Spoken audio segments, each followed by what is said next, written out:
Big pass Tamil season 9 நிகழ்ச்சி இப்போ இறுதிக்கட்டத்தை எட்டியிருக்கு. நாளைக்கு பிரம்மாண்டமா ஃபினாலேவா நடக்க இருக்கு. இன்னைக்கு தான் டாப் 4 கண்டஸ்டன்ட்ல இருந்து இன்னைக்கு ஒருத்தர் எவிக்ட் ஆகியிருக்காங்க. இந்த சீசன் தான் படு மோசமா இருக்குன்னு பலரும் சொல்ற அளவுக்கு தான் இந்த சீசன் அமைஞ்சது. ஆரம்பத்துல இருந்தே இந்த சீசன்ல சண்டை சச்சரவுக்கு பஞ்சம் இல்லாம தான் இருந்துச்சு.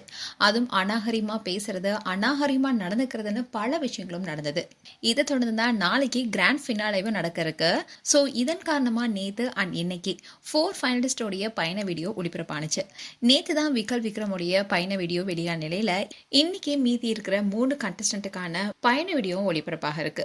அண்ட் பணப்பட்டி டாஸ்க்ல இறுதி போட்டியாளர்கள ஒருத்தரா இருந்த கானா வினோத் 18 லட்சத்துடன் வீட்டை விட்டு வெளியேறினாரு. அண்ட் இவரு தான் டைட்டில் வின் பண்ணுவார்னு பலருமே எதிர்பார்த்தாங்க. ஆனா சூழல் அப்படியே மாறினது. இப்போ 100 நாட்களுக்கும் மேல விறுவிறுப்பா நடந்துட்டு இருக்கு இந்த பிக் பாஸ் நிகழ்ச்சி. நாளைக்கு பிரம்மாண்டமா இறுதி போட்டி நடைபெற்று நிறைவடையவும் இருக்கு. அண்ட் இப்போ 4 கண்டஸ்டன்ட் மட்டுமே களத்துல இருக்காங்க.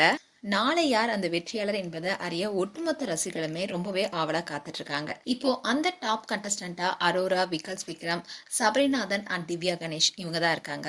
மக்களுடைய தேர்வால இவங்கள ஒருத்தவங்க தான் இந்த சீசனுடைய வெற்றியாளரை மகுடம் சூட இருக்காங்க. இப்படி இருக்க சொல்லதான் இன்னைக்கு விக்ரம் வெளியேற இருக்காரு. இந்த விஷயம் அவருடைய ஃபேன்ஸ்க்கு கொஞ்சம் சோகத்தை ஏற்படுத்திருக்கு. ஏன்னா விக்ரம் இறுதி வரைக்குமே செல்வார்னு எதிர்பார்க்கப்பட்டுச்சு. இப்படி இருக்க சொல்லதான் அவரு இன்னைக்கு வெளியேற்றப்பட்டிருக்காரு.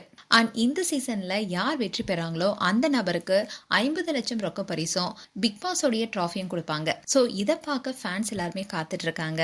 அண்ட் இந்த சீசன்ல யார் டைட்டில் வின் பண்ணுவாங்க என்பது குறித்து உங்களுடைய கருத்துக்களை கமெண்ட் செக்ஷன் சொல்லுங்க. இது போன்ற வீடியோஸை பார்க்க நியூஸ் தமிழ் கிட்ஸ் சேனலை சப்ஸ்கிரைப் பண்ணுங்க. மறக்காம நோட்டிபிகேஷன் பட்டனை கிளிக் பண்ணுங்க.